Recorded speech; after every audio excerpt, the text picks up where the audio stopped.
Libiste, ito sapul na sapul. Ito talaga ang nangyayari sa Pilipinas. Malapit na po, nakakatakot.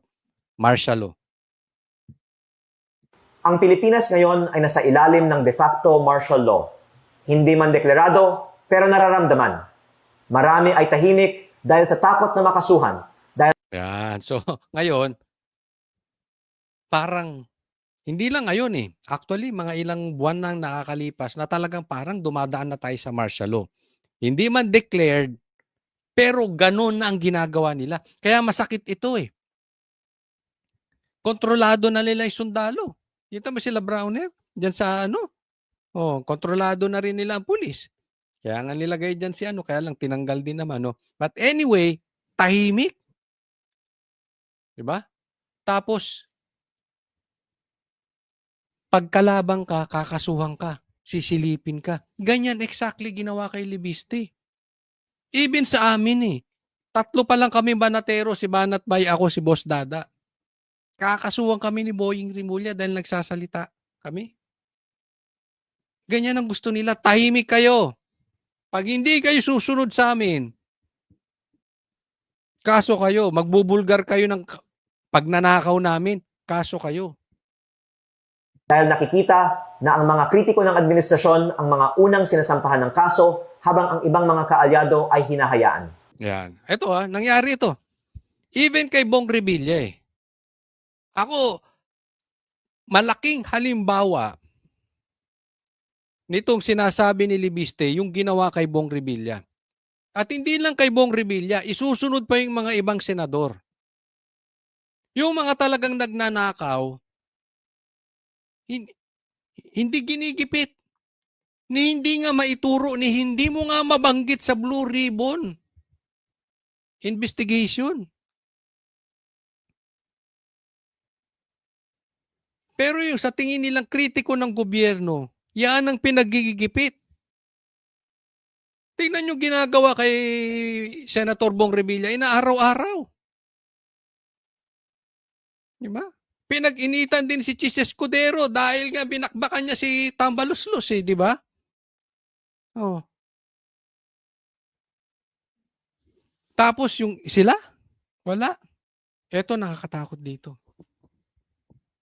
Hindi malayo yung sinasabi nitong si Libiste mangyari. Hindi lang para tayong dumadaan na sa martial law. Talagang pag hindi po epektibo pa etong mga panggigipit nila at pag matuloy ang impeachment at talagang maituro sila, malapit po. Tagaan nyo sa bato. Pag hindi naunahan ito si Bongbong Marcos, magmamartial law to. Tingnan ninyo. Malapit na po ito. Kasi nandun na tayo sa dulo eh. Malapit, konti na lang. At ramdam nila yan. Kaya nga nagkakasakit na si Bongbong Marcos eh. Dahil sa stress. Dahil dito, ang ibang mga batas ay inaaprubahan ng walang debate at may mga bilyon-bilyon pisong mga budget na hindi kinakwestiyon. Kasama dito ang mga pambayad para sa ibang mga media at social media personalities at mga troll farms na nagpapalaganap ng fake news at umaatake sa mga kritiko ng administrasyon. Alam mo, pansin ko yan yung mga trolls nila. Try nyo. Lalo kung medyo malaki yung inyong followings or kahit hindi kayo vloggers pero may followers kayo. Try nyo banatan si Tambaluslos. Papasukin kayo ng mga trolls. Nakalak ang profile. Ay, nako. Kabisado ko na ito. Even before the election, alam ko na kung dumating sila bulto. Kaya hindi naman ako nagre-reply sa kanila. Kasi dun sila kumikita pag nag-reply, papakita pa nila dun sa ano nila. Pero wag tayong matatakot. Tuloy lang.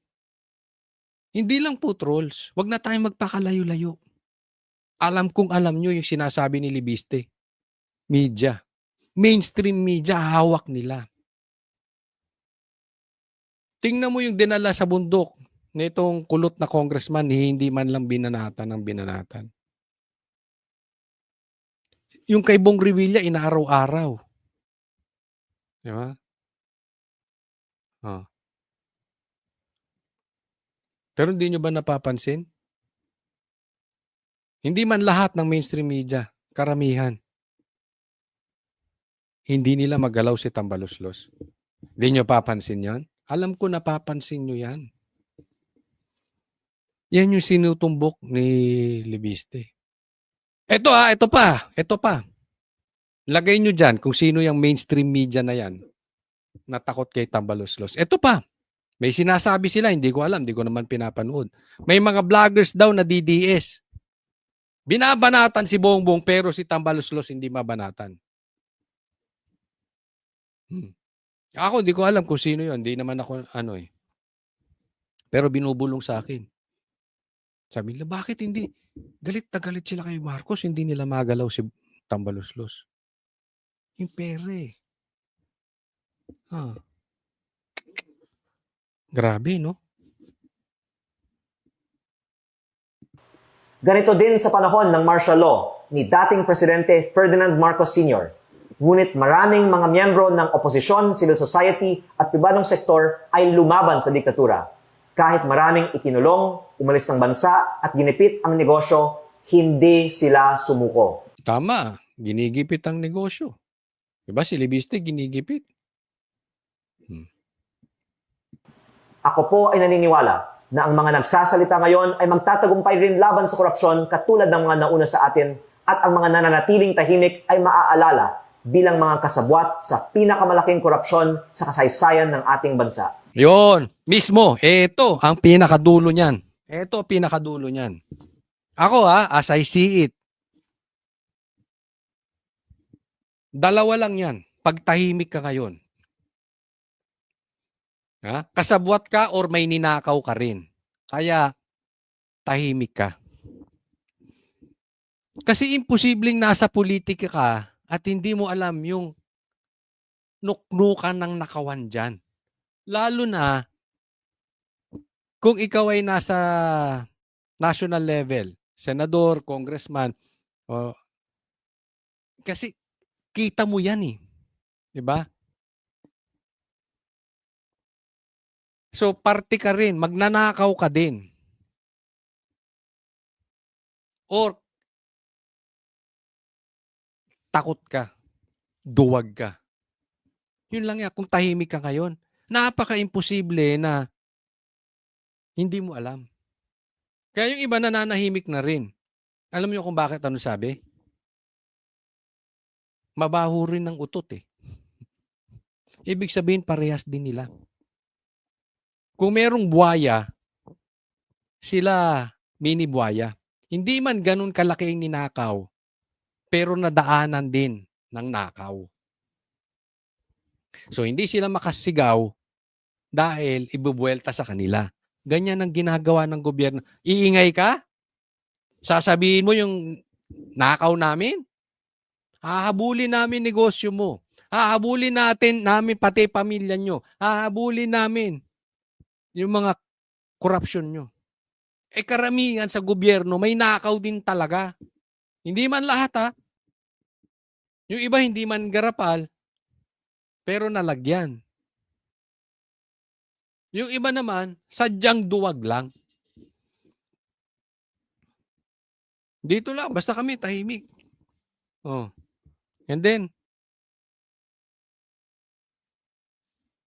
pagpatapos na, pagpapanalo na, di ba? May simbahang ganyan, may sundalong ganyan, may politikong ganyan. Pag sure na, doon na lang kami magsasalita. Yung, yung parang for media purposes na lang. Alam na nila, panalo na, kuha na talaga. Doon lang, kala mo tapang-tapangan. Di, ngayon kayo lumabas. Pansin yung daming tahimik ngayon. Kakainisin, no? Bahagang buntot. Umaasa rin po ako na ang mga nagsasalita tungkol sa korupsyon sa gobyerno ay proprotektahan ng taong bayan at gagamitin nila itong pagkakataon upang ibahagi ang katotohanan para sa kinabukasan ng ating bayan. Ito samahan po natin si Libiste. Ang ganda po nung sinabi niya. Umaasa siya na yung lumalaban sa katiwalian, umaasa siya na poprotektahan ng taong bayan. Protektahan po natin. Tulungan natin sa social media. Ilabas natin yung baho ng kalaban na ginagawa dito sa mga nagsisiwalat ng baho nila. Protektahan natin. Ito lang sa akin, Congressman Libiste. Medyo sawang-sawa na kasi kami sa mga politiko. Hanggang simula lang. Sana hindi ka ganun. Kasi marami na kaming dinaan ng ganyan. Meron din isa, bata, katulad mo, ang tapang. Ngayon, duwag na.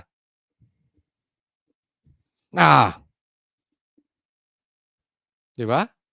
Nung binalikan na siya, wala na. Okay? Yan po ang sinabi ko kay Kong Libiste. Bilib ako sa'yo. Pwede ka nga maging presidente sa susunod. Pero sana, hindi ka pang simula lang. Sinabi ko yun sa kanya, derechahan. Meron ka bang plano for national position? Diba? Sana legit yung pakikipaglaban mo. And at the same time, hindi ka hihinto sa gitna. Baka pagdating sa gitna, dahil binubugbog ka na, bigla ka mag-sorry. Huwag naman. Okay? Wala po masama sa mag-sorry. Hindi ko po sinasabing hindi maganda yun. Ang problema, kung bigla mong babaligtarin yung mga sinabi mo, or bigla kang tatahimik dahil natakot ka na. Pero alam ng taong bayan yan. Kung ikaw ay patuloy, tinan mo, si Marcoleta, hanggang ngayon lumalaban. Tuloy-tuloy. Pinagtatanggol ng taong bayan. Diba? Si Amy rin, nung una, binabanatan ko yan. Maraming bumabanat yan. Pero nakita natin ngayon, tuloy-tuloy. Basta tuloy-tuloy. Pero pag nasampahan ng kaso, tinan mo, Bilyar. Biglang tumahimik. Lumipat pa sa majority.